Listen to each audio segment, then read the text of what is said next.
جی میرے خیال میں ہوں گے، بالکل ہوں گے، اس لیے کہ اب پہلے تو یہ طے کر لیں کہ ہمارے وہاں پہ مفادات کیا ہیں۔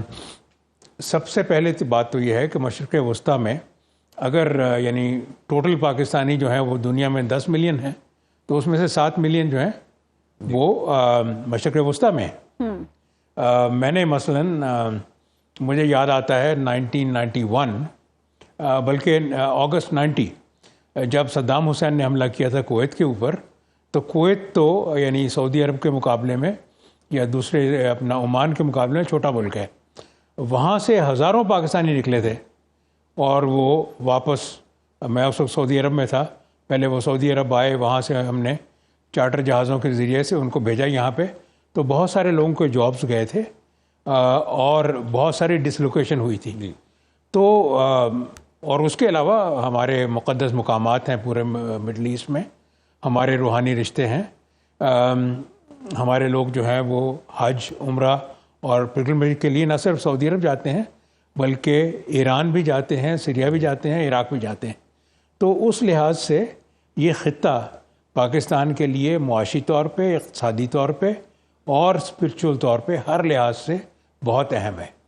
تو واقعی ہمیں یعنی اس کو بہت غور سے دیکھنے کی ضرورت ہے کہ کیا نتائج ہوں۔ اچھا جاوید صاحب یہ بھی بتائیے گا کہ عرب دنیا میں ہم دیکھ رہے ہیں کہ کافی ٹھنڈا قسم کا رسپانس آیا ہے، وہاں پہ کوئی بڑی بات یعنی ایسا نہیں ہے کہ یا وہاں پر بھی غور کیا جا رہا ہے یا عرب ریاستوں کا کریکٹر بدل گیا ہے کہ اب وہ غور کرتی ہیں، اچھی طرح سچویشن کو سمجھتی ہیں اور پھر رسپونڈ کرتی ہیں، یا آپ سمجھتے ہیں کہ جو عرب ریاستوں کا رسپانس ہے وہ بڑا ٹھنڈا ہے؟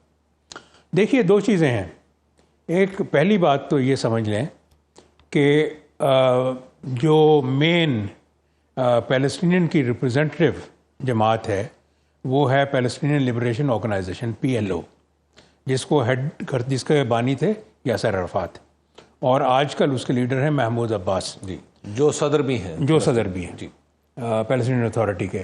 تو جو OIC ہے، جو اسلامی ملکوں کی تنظیم ہے، نمائندہ تنظیم ہے، وہ محمود عباس کو تسلیم کرتی ہے as a representative of the Palestinian people, وہ حماس کو ریکگنائز نہیں کرتی۔ تو ایک تو یہ وجہ ہے جس کو آپ کہتے ہیں کہ ٹھنڈا رسپانس ہے۔ دوسرا آپ کہتے ہیں، آپ کا سوال یہ تھا کہ کیا عرب لیڈر جو ہیں ان کی سوچ بدل گئی ہے؟ تو یہ واقعی پچھلے جو 8-10 سال میں ہم دیکھ رہے ہیں وہ سوچ بھی بدلی ہے، یعنی اس میں آئیڈیالوجی اور جذباتیت بہت کم ہو گئی ہے، اور وہ اب سوچنے، خاص طور پہ خلیجی ممالک یہ سوچنے لگ گئے ہیں کہ اصل چیز جو ہے وہ اقتصادیات ہے، اصل چیز جو ہے وہ انویسٹمنٹس ہیں۔ اسی لیے وہ انڈیا اور اسرائیل دونوں کے ساتھ انہوں نے تعلقات جو ہیں وہ بہتر کیے ہیں، وہ سوچ بھی بدلی۔ ٹھیک، اچھا جاوید صاحب یہ بھی کہیے گا کہ ایک اس واقعے کے دو پہلو ہیں، ایک تو اسماعیل ہانیہ کی شہادت جو یقیناً بہت بڑا سانحہ ہے، اور دوسری طرف ایران کی جغرافیائی سرحدوں کی خلاف ورزی بھی ہوئی ہے۔ ایران کیا کوئی بڑی ریٹیلیشن کر سکتا ہے؟ جی دیکھیں، آپ نے انٹرو میں کہا کہ جو ہیں رہبر جو ہیں اسپرچول لیڈر احمد خامنائی، انہوں نے فرمایا ہے کہ ایران جو ہے وہ اپنا بدلے کا حق، بدلہ اس پر فرض ہے۔ جی، تو اگر آپ ذرا پیچھے بھی مڑ کے دیکھیں تو ایران کے اوپر جو حملہ ہوا تھا پہلے، جی، محدود حملہ تھا لیکن ایران نے اس کا مؤثر جواب بھی دیا تھا۔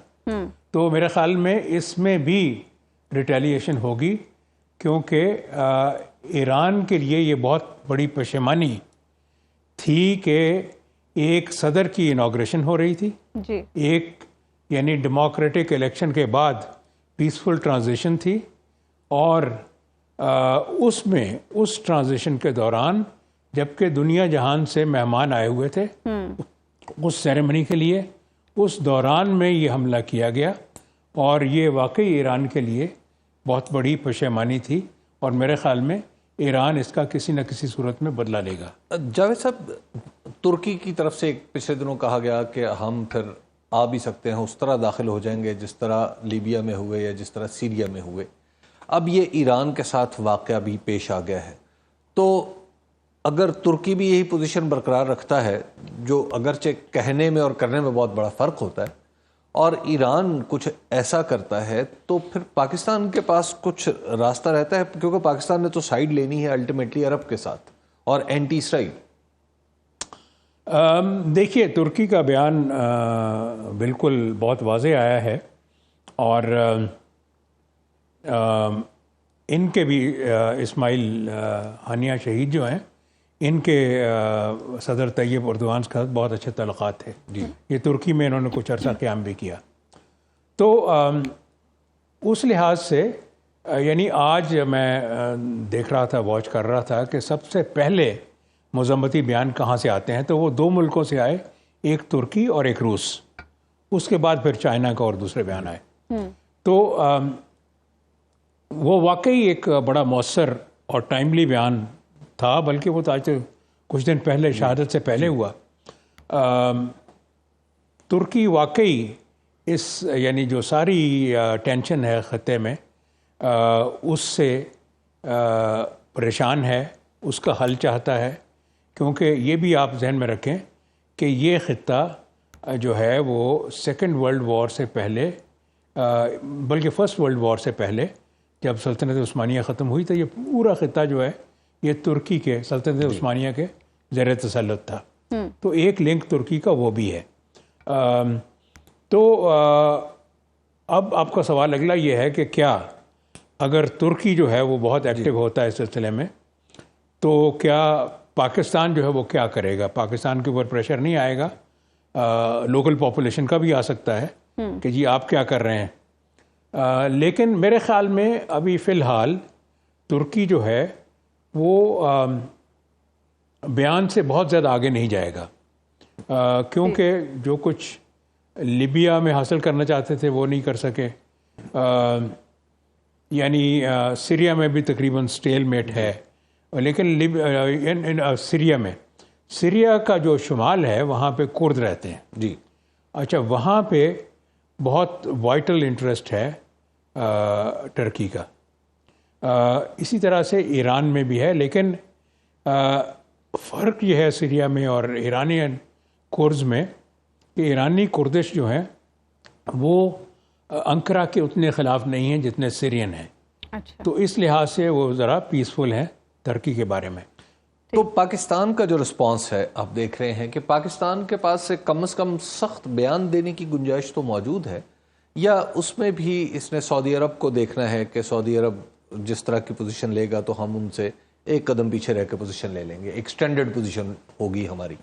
جی دیکھیے، جو بیان آ جایا ہے وہ میرے خیال میں بڑا یعنی نپا تلا ہے، جی، اور اس میں مذمت کی گئی ہے، اور اس میں یہ کہا گیا ہے کہ یہ جو اقدام، بہت ساری مذمتوں کے بعد، جی ساری مذمتوں کے بعد یہ بھی کہا گیا ہے کہ یہ سارا جو کچھ ہوا ہے اس سے علاقہ جو ہے مزید غیر مستحکم ہوگا، جی، اور پاکستان کو اس کی تشویش ہے۔ ٹھیک، تو اس سے آگے جو ہے میرے خیال میں پاکستان ضرور اپنے عرب بھائیوں کی طرف دیکھے گا، صحیح، کیونکہ پاکستان کی ایک مڈل ایسٹ کے بارے میں ایک سٹینڈرڈ پوزیشن یہ ہے کہ انٹر عرب کانفلکٹس جو ہیں یا مڈل ایسٹ میں جتنے کانفلکٹس ہیں اس میں ہم نے عربوں کی اکثریت کے ساتھ چلنا ہے، یعنی جو ان کا کنسنسس ہوگا اس کو ہم نے فالو کرنا ہے، ٹھیک، ہم نے سائیڈز نہیں لینی۔ لیکن اس میں صورتحال ذرا ڈفرینٹ ہے، کیونکہ دوسری پارٹی جو ہے وچ از اسرائیل، اس کے ساتھ تو پاکستان کے سفارتی تعلقات ہی نہیں ہیں، صحیح، لہٰذا ہماری ہمدردیاں جو ہیں وہ یقیناً فلسطین کے ساتھ ہیں، لیکن ہم ضرور یہ دیکھیں گے، میرے خیال میں کنسلٹیشن بھی ہوگی یو اے ای کے ساتھ اور سعودی عرب کے ساتھ کہ اب مزید آگے کیا کرنا ہے۔ اچھا جاوید صاحب، یہ بتائیے گا، کچھ لوگوں کا کہنا ہے کہ اس واقعے سے اسرائیل کو غزہ میں آپریشن ختم کرنے کی ایک سیاسی گنجائش میں مل گئی ہے، لیکن سوال یہ ہے کہ کیا اسرائیل ایسا کرے گا؟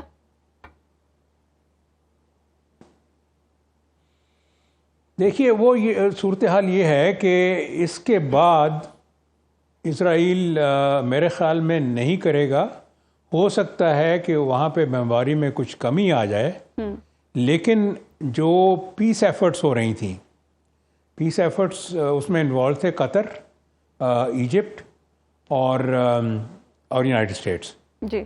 تو وہ جو ایفرٹس ہیں ان کو بہت بڑا سیٹ بیک ملا ہے، بہت بڑا دھچکا ملا ہے، اور وہ اگر سست روی کا شکار نہ، اگر بند نہ ہوئی تو سست روی کا شکار ضرور ہو جائیں گی.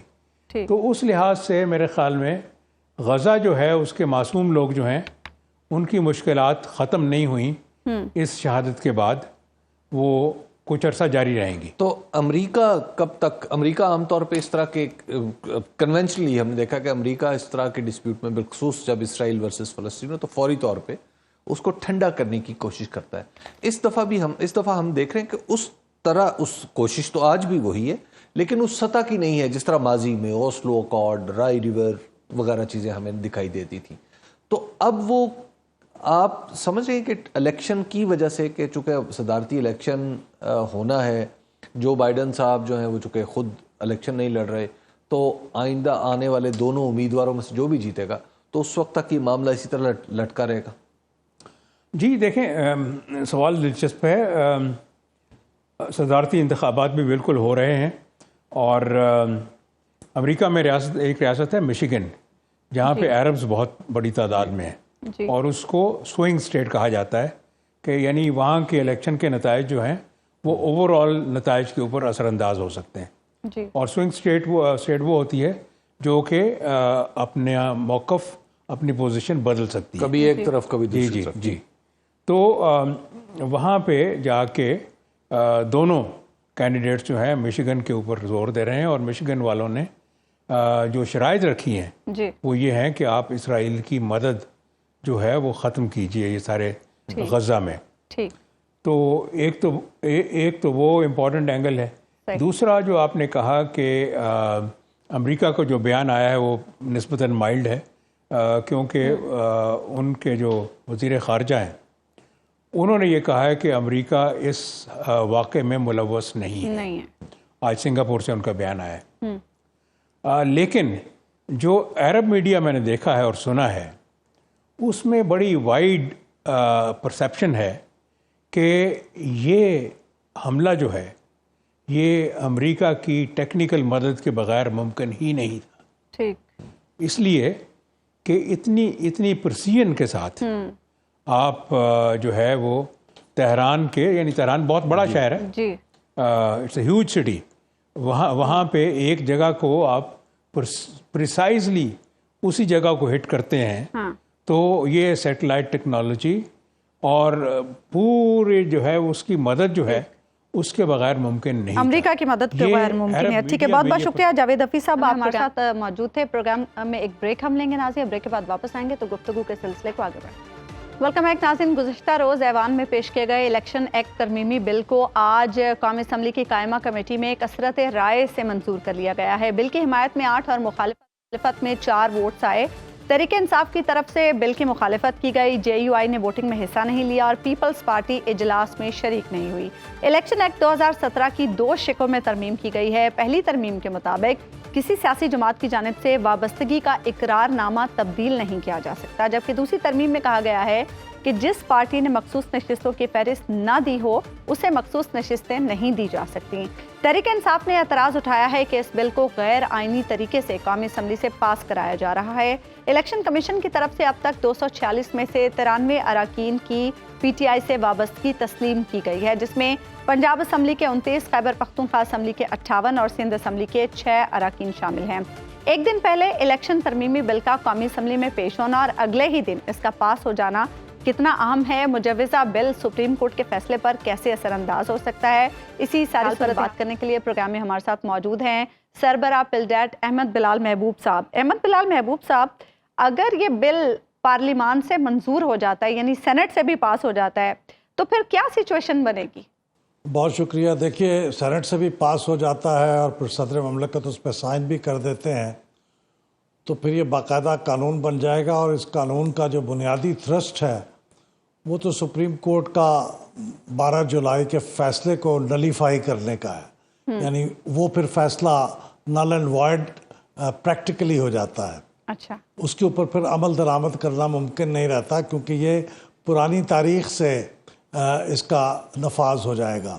اور اس میں بار بار یہ کہا گیا ہے کہ باوجود اس کے کہ اس پہ عدالتوں نے کوئی ڈکری جاری کی ہو، کوئی آرڈر جاری کیا ہو، یہ ترمیم جو ہے وہ نافذ العمل ہوگی. لیکن ہمارا دستور تو منع کرتا ہے کہ مؤثر باماضی آپ لیجسلیشن نہیں کر سکتے. اور یہ پچھلا الیکشن جو ہوا 2017 کے ایکٹ کے مطابق، لیکن عدالت میں گیا اور اسی ایکٹ کے مطابق، تو بلال صاحب جب عدالت میں یہ نقطہ بھی اٹھایا جائے گا کہ جناب رولز آف دا گیم بعد میں کیسے تبدیل کیے جا سکتے ہیں؟ اچھا، اب یہ بات کہی جا سکتی ہے، لیکن میں دیکھتا ہوں کہ کچھ چیزیں تو ایسی ہیں جو قانون میں پہلے سے موجود ہیں اور یہ ان کو مزید ری انفورس کرتا ہے. اب وجہ اس کی یہ ہے کہ جو سپریم کورٹ کا فیصلہ ہے وہ انصاف کے تقاضے تو پورے کرتا ہے. میں ذاتی طور پہ سمجھتا ہوں کہ فیصلہ بالکل صحیح ہے. وہ ٹیکنیکلٹیز میں پڑھنے کی بجائے جو انصاف کا تقاضا تھا وہ تو پورا ہو گیا.